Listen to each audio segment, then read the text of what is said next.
Let us go back to the original concept we were discussing, the evolution of a state. And don't worry, you don't have to write any answer. Understand it, fine? Evolution of a state in Europe. And what I told that in ancient time, the form of a state was city-state. City-states of ancient time have given rise to the Roman Empire in medieval times. Roman Empire had two centers, East, Istanbul, or Constantinople, and West, Rome. And this was captured by the Turks from Central Asia, resulting into the formation of Ottoman Empire. The successor of Ottoman Empire has been Turkey, and thus a line is drawn between the Christian civilization and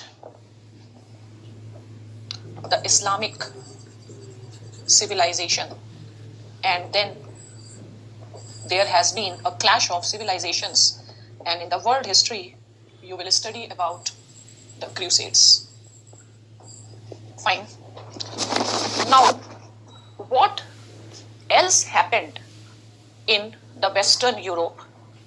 Leave the history of the Eastern Europe. Let us understand what else happened in the Western Europe. So what we will study now? We will now study the developments in the Western Europe in medieval times. So in your copy, you write it down.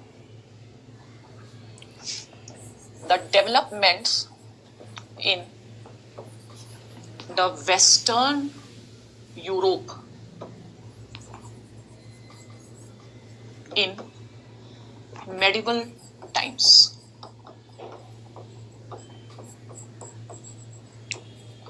And by this time, the divide has already been set in between the East and the West. So we will ignore the developments here. We will focus on the developments here. Now, still what happens is, like under the Mughal Empire, it is very natural that succession struggles started. Succession struggles started in the Roman Empire. Fine. So a king, let's have more sons, and who will be acquiring or who will be occupying the throne. Succession struggles started. Now, because of succession struggle, how to manage, how to deal with this? Fine.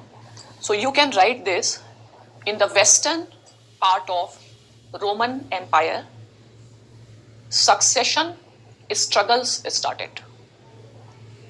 Okay. Right. How to, right, in order to diffuse the succession struggles, church got involved in politics. Suppose a king dies and a king has two sons, and who will occupy the throne, who will decide? So involvement of the church started. Fine. Okay, so you have written succession struggle, and right, in order to end the succession struggles, the involvement of church started. Okay, now this is very important point. Involvement of the church. Underline this. Fine. Write it down. Right. When church became involved in the political affairs, it started becoming more and more powerful in the political sphere. Fine. So let us say Mughal Empire becoming weak. You involve the church. So as the power vacuum is there, church will try to expand its power. Okay. So as the succession struggle, the church got involved in the politics. Okay. Fine. So what happened was, right, gradually church became the most powerful institution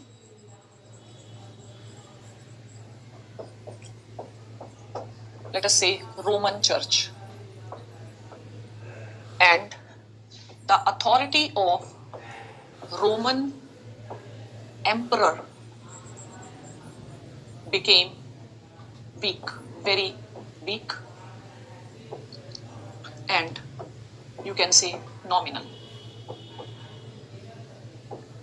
As you say that the Mughals started becoming weak and a new power, the Britishers started expanding their power. So similarly in Europe also held like that. Fine. And what happened was, there was the mixing of religion and politics. There was a mixing of religion and politics. And in fact, the state came under the authority of the church. Right? In Europe, there was a mixing of religion and politics, and state came under the authority of the church. Okay? After this, you write, the influence of church became all pervasive. The influence of church became pervasive. All pervasive. Fine. So everywhere church became quite influential. Okay. Now, this has also created the bitterness between the church and the state. Okay, you can write down. As church authority became all pervasive, it has started creating the bitterness between the church and the state. As king tried to assert its authority, but the question was whether the church is supreme or the state is supreme. Fine. So bitterness came.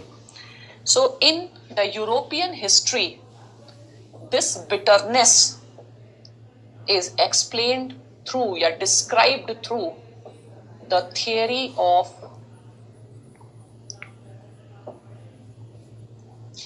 two swords.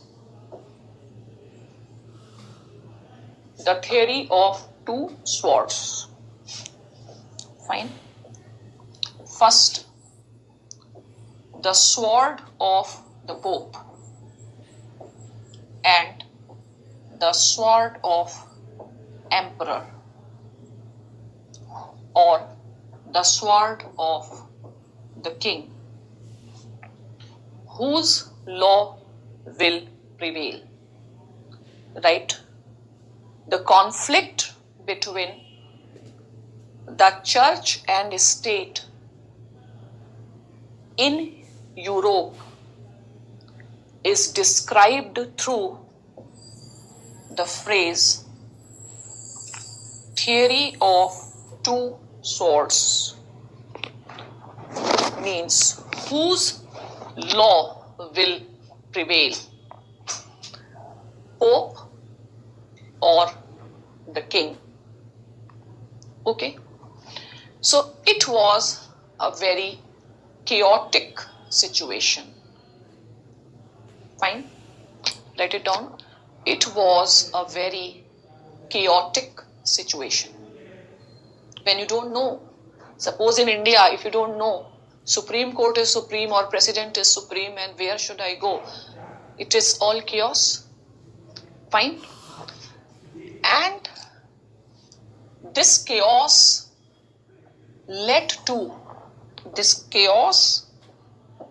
has brought Europe under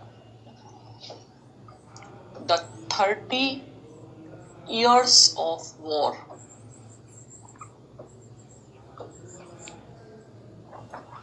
I will explain this history again. Right now, I am explaining it simply, superficially. I will explain it again when I will do Machiavelli, where I will explain the emergence of nation states. Till that time, have a rough idea. Okay, so there was a 30 years of war because of intermixing of religion and politics. Fine, right?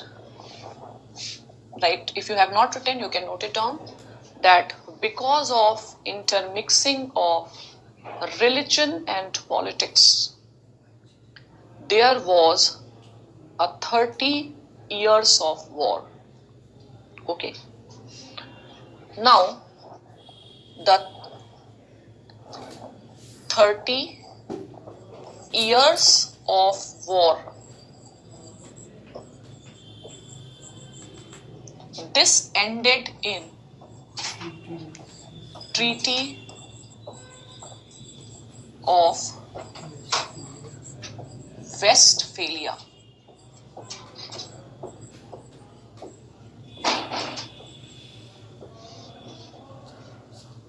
The 30 years of war ended in Treaty of Westphalia in 1648. If you have not written, you can write that the intermixing of religion and state resulted into the 30 years of war in Europe. The 30 years of war, 30 years of war ended in 1648 in Treaty of Westphalia. Okay. Now, Treaty of Westphalia is very important in political science. Okay. Now, why this treaty is important? Write it down. What is the significance of Treaty of Westphalia? In the answer to this, you write, it led to the recognition of nation states. I am repeating this. Treaty of Westphalia led to the establishment of nation states in Europe. Okay. I am again repeating. The Treaty of Westphalia led to the establishment of the nation state in the West. In Europe. Fine. Write one more line. It also show the transition. It also show the transition from the medieval age to the modern age in political terms. I am repeating. It also shows the transition from medieval age to the modern age in political terms. Okay, underline this. Political terms. Right? Write this question. What does this transition means? I am repeating. You can write it down. What does this transition means? Right? It means the transition from Roman Empire into a nation state. I am repeating. It means transition from the Roman Empire into the nation states. So what transitions we have seen? Don't write, listen. First, city-state in ancient time. City-state have given way to Roman Empire. So what we see, the transition from ancient to medieval age. Roman Empire has given way to the nation state. What we see, the transition from Roman Empire, a transition from medieval age to the nation state. Okay? Now in your copy you write, what is a nation state? I am repeating. You can write, what is a nation state? Okay. So write it down. Right. Nation state is a type of the state. Nation state is a type of the state. Okay. It's a type of state. Now you write down, what are the other types of states? In answer to this question, you can write, in ancient Greece, we see city-state. In medieval times, we see the Roman Empire. In modern times, we see the nation state. Okay. So what is a nation state? The nation state is a type of state which emerged in the modern Europe. Fine. So again you write, what is a nation state? Right. Nation state is a type of state which emerged in Europe. Right. Next, right. Hence, it is a European institution. Right. Hence, it is a European institution. Okay. Next, right. As European powers colonized rest of the world, Asia, America, North America, Latin America, Africa. So as European powers established their kingdom, established their colonies around the world, right, nation state became the universal institution. Right? Nation state became the universal institution. Underline this, universal institution. What does it mean? Right, it means across the globe. Nation state has become a universal institution. What does it mean? It means across the globe. Okay. Now across the globe, nation state become institution across the globe. Why? Because the entire world was European, a colony of European countries. Okay. Right. It means the entire globe at present is divided into the nation states. Or you can say that around the world, people live under the political entity known as nation state. Okay. Now, we should understand what is a nation state. Write this question. What is a nation state? Now, in order to understand what is a nation state, you will have to understand what is a nation and what is a nation state. So, you will have to understand the concept of nation. And to understand it more clearly, you will also have to understand the difference between the nation state and the other two forms of the states in Europe, that is the city state and the nation state, empire and the nation state. And when we had the doubt clearing session, some students were asking why India is a nation in making and these type of questions also. So in order to understand these questions and have a clarity, we have to understand the concept of nation state. And somebody also asked about postmodern thing. That also we have to understand from the concept of nation state. So I think this is enough for today. I want you to leave at this point so that you can understand the concept of nation state more clearly.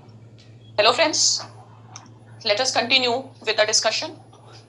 So in the last class, I was discussing about the evolution of the state in Europe.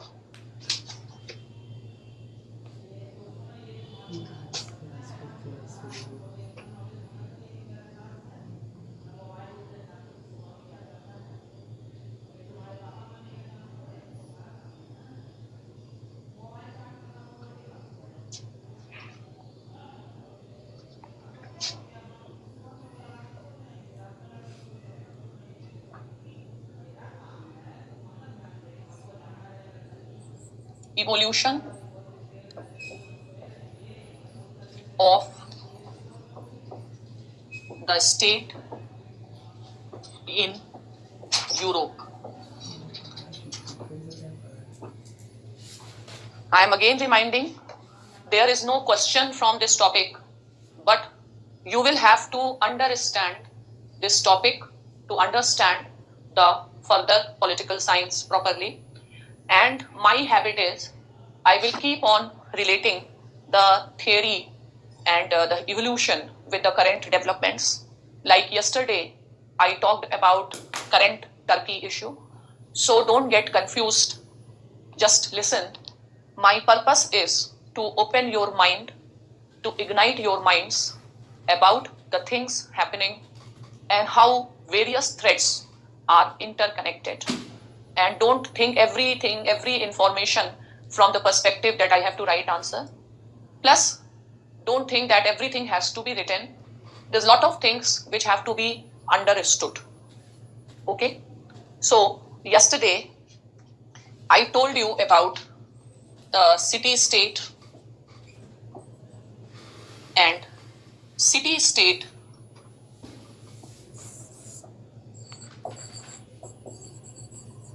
giving way to Roman Empire.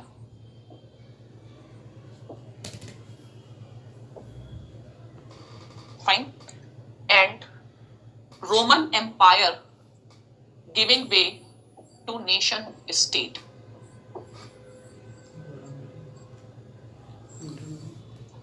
So the objective of today's lecture is that you first understand what is a nation state.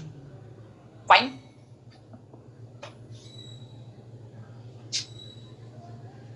what is a nation state? And I will tell you when to write. Right now, concentrate on what I am discussing.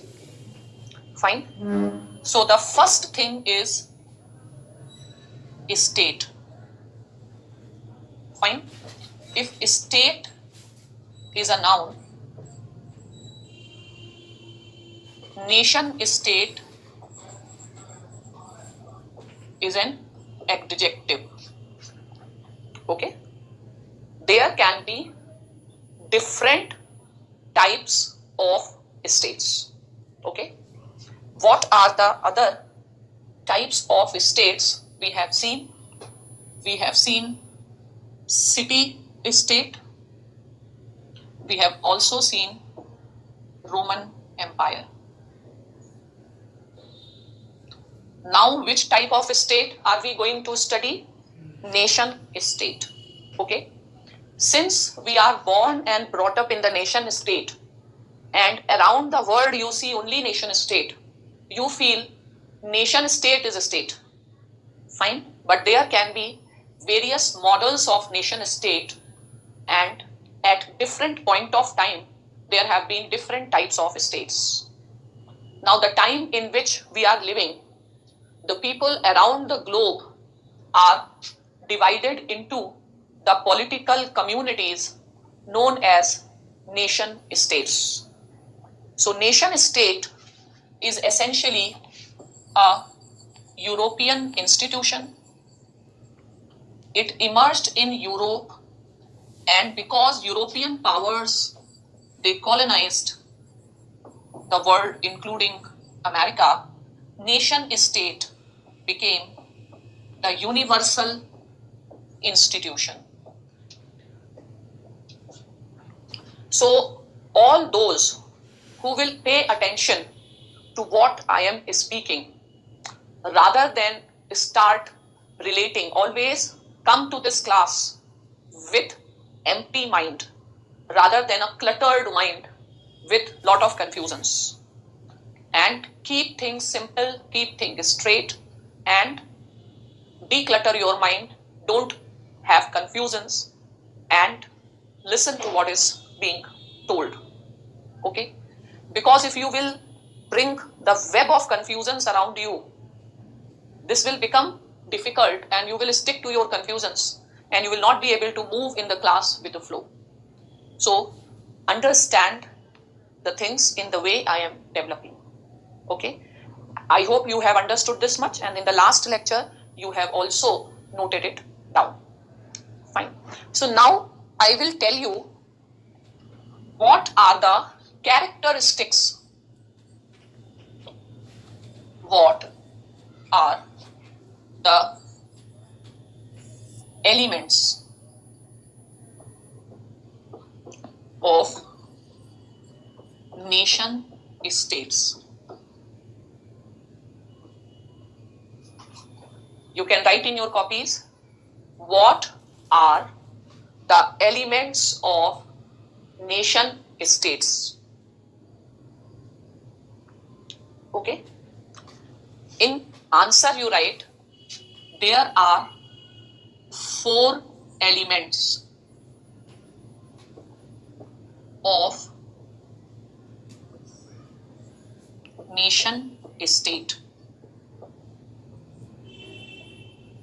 There are 4 elements of nation state.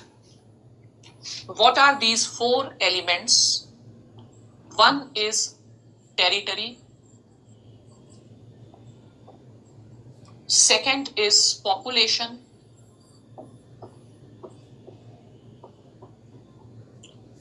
Third is government. Fourth is sovereignty.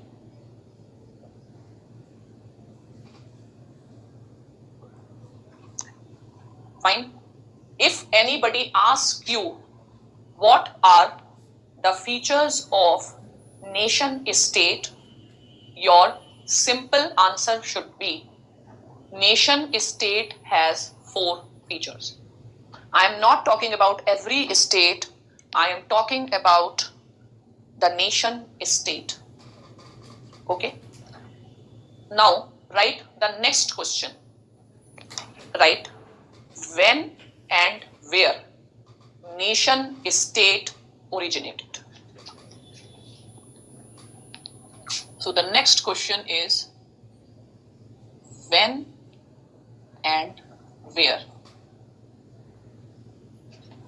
nation states originated. When? Okay. So in formal sense, in the formal sense, it can be, its origin can be linked to the 17th century. Till 17th century, neither there was a nation, nor there was an ideology of nationalism. Okay. Similarly, if we talk about India, before the Britishers came, neither there was a nation, nor there was nationalism. Okay. So these are the products of modernization. When modern age started, at that time, these institutions have come into existence. Okay. So if somebody asks you when nation state started, the answer will be in 17th century. Fine. And in 17th century, which event? What was the event? Event was Treaty of Westphalia in 1648. Westphalia, presently a place in Germany. So Treaty of Westphalia in 1648. Okay. Treaty of Westphalia. Why this treaty was there? This treaty marks the end of 30 years war in Europe. 30 years war in Europe. Fine. So now you can just write that. The question is, I am repeating, when and where nation states originated. The formal sense, nation states originated in 17th century. Fine. The event was Treaty of Westphalia in 1648. And Treaty of Westphalia was to end the 30 years of war. Okay. So that is why this concept of nation states is also known as Westphalian system. Don't write, understand.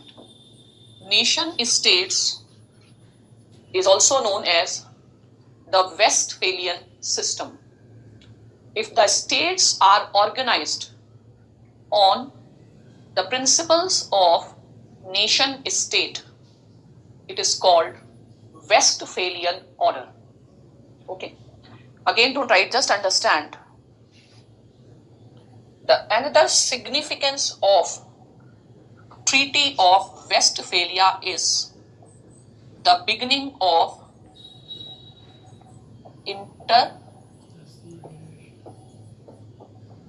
international politics. The beginning of international politics. See, when nations will exist, then only international politics will exist. So the beginning of international politics is also known as, or is also traced to, the origin of nation states. So when nation states are not there, how will you have international politics? Okay? And don't write, just listen that when we will study the international politics, we will study international politics in context of the world order. Fine. So, from 1648 till the end of Second World War, the world order of international politics is called as Westphalian World Order. Again, I am repeating. With Treaty of Westphalia emerged the nation states, and when nation states emerged, international politics started.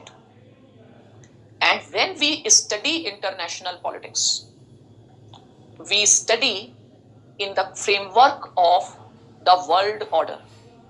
How is the world order? Okay? And we have seen the phases of world order. Okay? The first phase, there is nothing to write. It is just an interrelated thing, so I am explaining. So let us start from this Treaty of Westphalia led to the origin of nation states.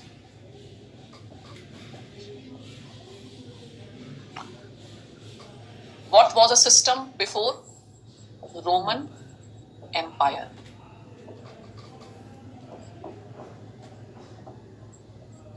In Roman Empire, because of the intermixing of religion and politics, there was a 30 years war. This war is within the Roman Empire, so can we call it a civil war? Yes.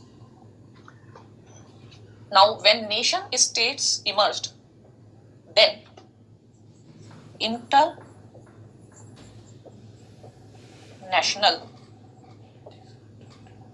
politics emerged. Okay. So, in ancient Greece, there was no international politics. Why? Nations were not there. There used to be wars between the city-states. There used to be trade between the city-states.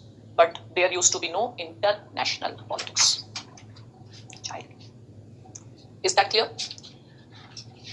Now understand international politics. So when we will study international politics, we study with reference to the world orders.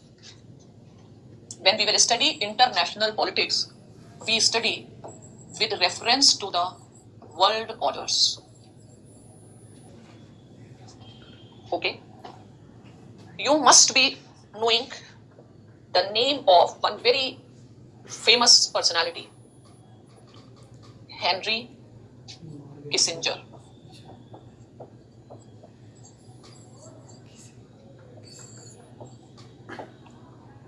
Who is Henry Kissinger?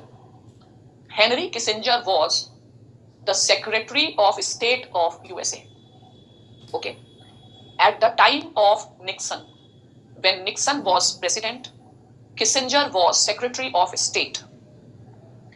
And what is the importance of Henry Kissinger? We have seen that during the Cold War, US and China were very close to each other. If we go back into the world history, what we see that after Second World War, there was a communist revolution in China. After communist revolution in China, the relations between USA and China deteriorated. And China was in the communist bloc and US being the leader of the capitalist world, and US policy has been the policy of containment. The policy of containment means stopping the expansion of communism. If communism will spread, it will destroy capitalism.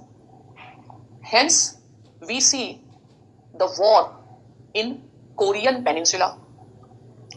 Communists were expanding their influence.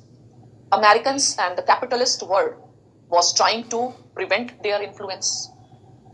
Okay. Now, the Korean War, where under the support of the Communist Party of China and USSR, communists in Korea could occupy the Korean Peninsula. Because of that, there was a Korean War, and when USA got involved in the Korean War, USA could ensure that at least in South Korea, capitalism and democracy is re-established. Since then, the Korean Peninsula has been divided into North Korea and South Korea. So after the Korean War, the relations between China and USA deteriorated. Communism was successful in expanding itself in the neighborhood of China, like in Laos, Cambodia, Vietnam. Okay? After this, what we see in the world history is schism between China and USSR. There was a schism between China and USSR, means division between the two. Why there was a schism? Because of the leadership struggle. So Mao wanted to lead the communist world, but in USSR, Brezhnev wanted to lead. So USSR leaders, Khrushchev, Brezhnev, so there was a power struggle, and China came out of the Soviet bloc. Now at that point of time, the main enemy was Russia, and China came out of Russia, so it made sense for USA to at least bring China under its influence. Fine. Now, within China also, changes were happening. Mao Zedong, the leader of China, died. Fine. Mao, the leader of China, died. And after this, China had another leader, Deng Xiaoping. Okay? So all those who are writing, don't write all these things. Listen to me. Deng Xiaoping was a very smart person. Today, if China is powerful, it is because of this person. Unlike Mao, who was more ideologically oriented, Deng Xiaoping was having more pragmatic vision, more practical approach. He was a practical person. So it was during his time, China started opening up.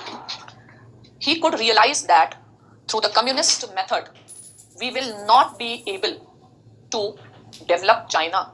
For the development of China, foreign investment will be required.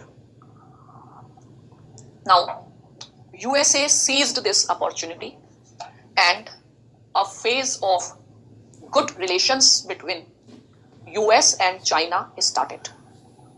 And the person who was responsible for bringing China, US close was US-China close was Henry Kissinger.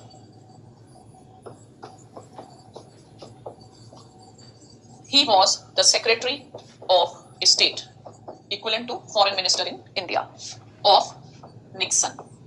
Nixon was a president. And then began the era of close US-China relations, for which the term is rapprochement.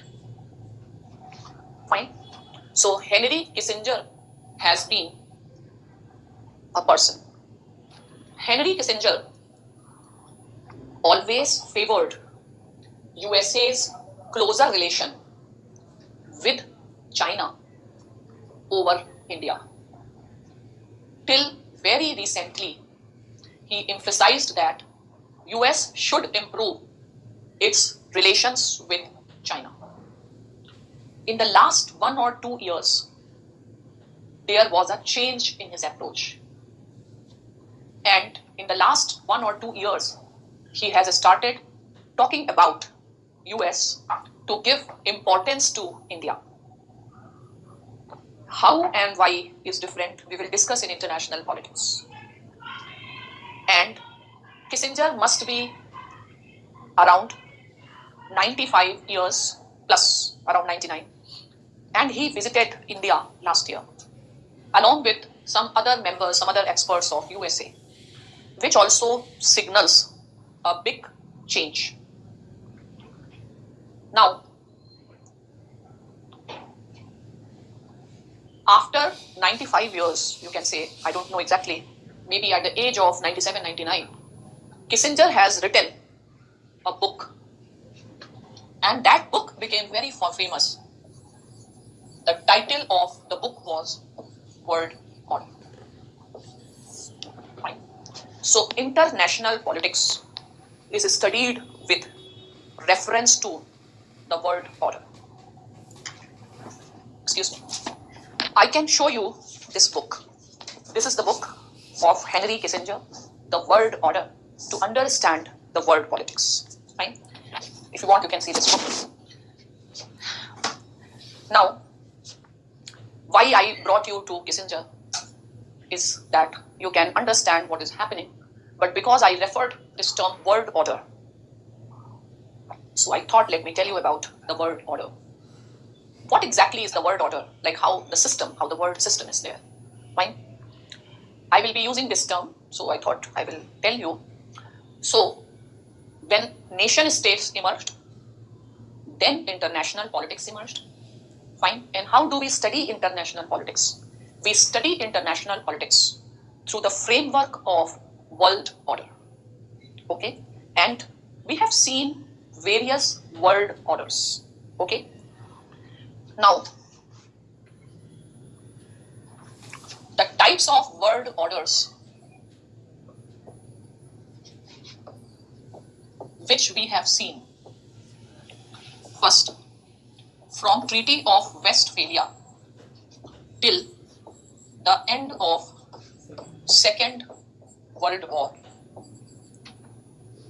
This world order is called as Westphalian. Okay?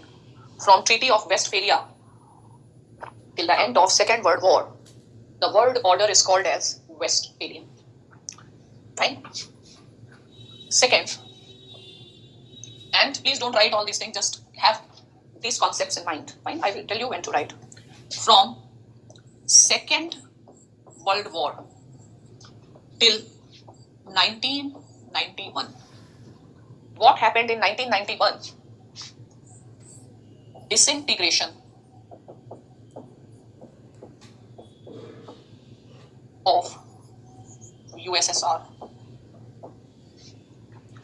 Disintegration of USSR can also be called as the collapse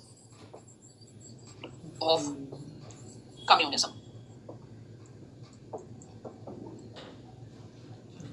Okay. So, the world order from this to this phase is called as Cold War.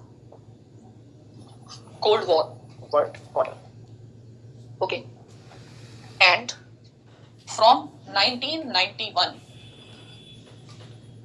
till present, let us say 2020. It is called as post Cold War world order. Okay. Post Cold War world order is also called as globalization. Globalization. Fine. And what we see that because of 2019 COVID crisis, again, the world is changing and there is a possibility of de-globalization.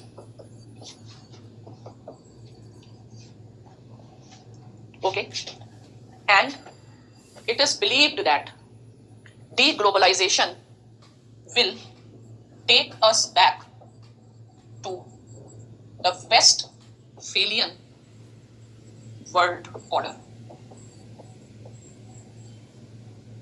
Fine. It is also assumed that maybe it can bring us back to the city states world order of the city states. Okay, so I can really assume that you all must not be understanding anything because you are very new to the subject. The only thing is I want at least you hear these words and you understand that these are the words, these are the debates which is of relevance to us, and you establish the linkages in all these things. So in this entire lecture, even if you don't understand anything, I am okay. I only want that you hear these words, and whenever you see the newspaper or anything, you are in a position to just recollect, okay, this is a word of significance and sometime, somewhere I will be using it. I am clarifying, don't think ma'am is deviating from the topic. I am not deviating from the topic. You take these initial 3-4 classes as the warming up sessions with some basic conceptual framework in your mind. You can understand the thought and theory.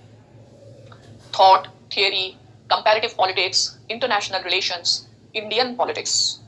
They are not separate. They are all interlinked to each other. And these interlinkages has to be understood. So in my lectures, there will be a lot of background informations which you may not be able to relate at present, but somewhere later on you can link it. In short, you can say that there will be a lot of storytelling and there is no need that you pen it down everything. Fine. So if you just come to know, okay, these are certain words used in the subject, my purpose is fulfilled. Okay. So now I will come back to the description of this Westphalian world order, deglobalization, Westphalian world order, and the city state. Fine. So basically, what was globalization? Yeah, what is globalization? Globalization is interdependence. Globalization is interconnectedness. Fine. In the newspapers, you must be reading about the disruption of global supply chains because of COVID crisis. You must have also heard about Indian Prime Minister talking about localization. Fine. So, globalization means interdependence, interconnectedness. Deglobalization means breakdown in that interconnectedness. Repeatedly, this word is being used. Global supply chains. And at the center of these global supply chains is China. And the world has become too much dependent on China. Okay? And this COVID crisis has been an experience to, or has been a learning for everybody, that what was happening earlier was not normal. That's why everybody says, accept the new normal. Fine? So it was not normal, the type of dependency when the Western world had for masks and the basic medical equipments on China. Okay? So the globalization led world order. Deglobalization is starting. Deglobalization means the importance of nation state is increase. Atmanirbhar Bharat. Fine. There is no difference in what Trump says, America first, and what Modi says, Atmanirbhar Bharat. Both these statements point towards the beginning of deglobalization and the movement towards the state. Okay?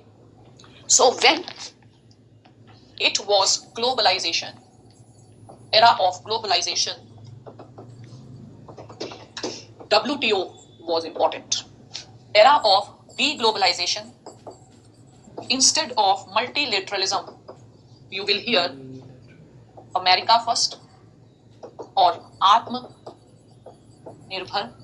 Bharat. Is there any difference, America first? No. You are emphasizing on the nation. Again, you are re-emphasizing on the nation over the global multilateral institutions. So maybe we are again going back to the Westphalian model. And God knows that city-states, what was city-states? A localized, decentralized way of life. Now, because of the lockdowns, you have seen in India the problem of migration, the problem of migrant laborers, and how bad is the situation. And the question is, why people from the village in Bihar has to come to Delhi, creating unplanned urbanization, plus putting himself in the risk. And if you add the women migrant laborers, so much unfriendly environment, the slums in the cities, and complete underdevelopment in the villages. So you have to create the employment opportunities there. The village should not be dependent on the metropolitan cities. So yesterday somebody was talking about Gandhi and city state and all. So you just conceptualize these concepts. So maybe because of the distancing, because of lockdowns, because of practical things, what the people from UP need not to come out, the people from Bihar need not to come out. The best thing is they get their employment there. So you never know, we can move towards the city state. So don't understand the concept in a very technically limited sense. You have to contextualize the concepts. Two, that was, we were in the process of understanding the nation states.